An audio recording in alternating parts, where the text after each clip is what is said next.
What I've really come through the strategy process with is a sense that 2024 is just the prologue to like 2034. It's the prologue to the next 10 years.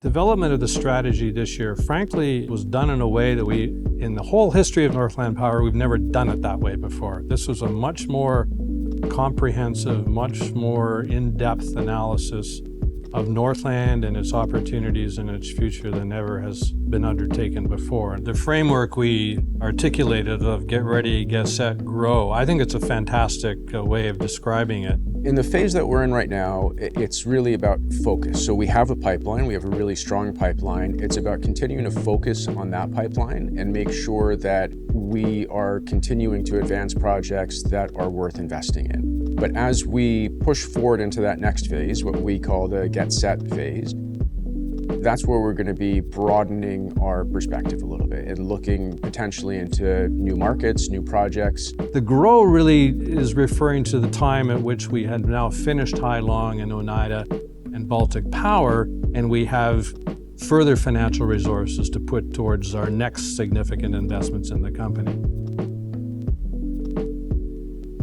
It's really a luxury when you think about it. I mean, a lot of organizations, they just have to keep on running on the hamster wheel and they can't ever stop to catch their breath. And it becomes hard to, focus on continuous improvement and getting better. We have the opportunity, while we have this focus on executing safely those 3 big projects and looking a little bit further out at our next phase of growth to prepare ourselves. I mean, we talk about operational excellence and we've really broadened out that concept. That certainly is about, having high availability on our operating assets, but it also means as a company looking at what we can do to streamline our processes. We have to aim for quality, not quantity.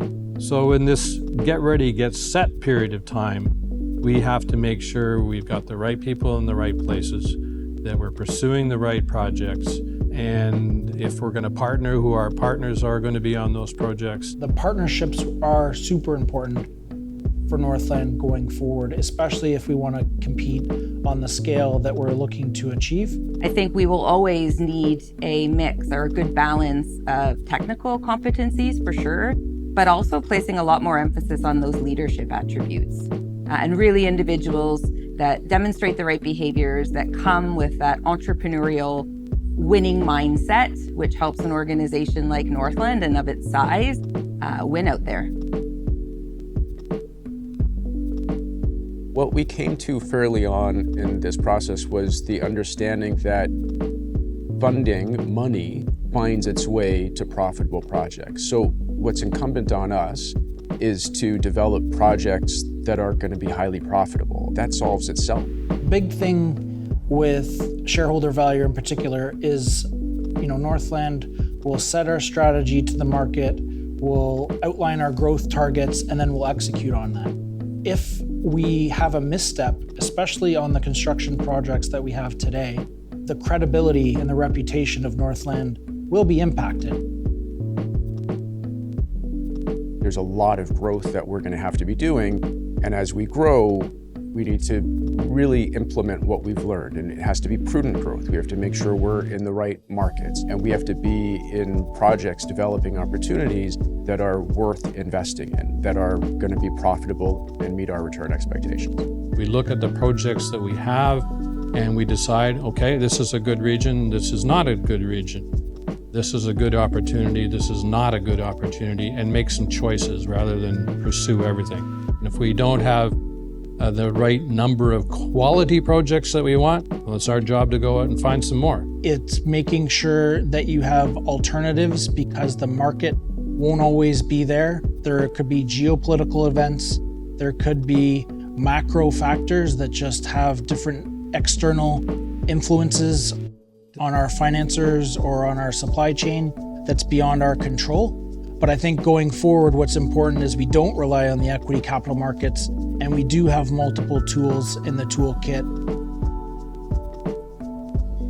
The particular mix that Northland has is unique globally. The combination of utilities, natural gas, onshore, offshore, the particular international footprint that we have. So we're developing projects, we're overseeing the execution of them, and then we're long-term operators. And that's a key differentiator.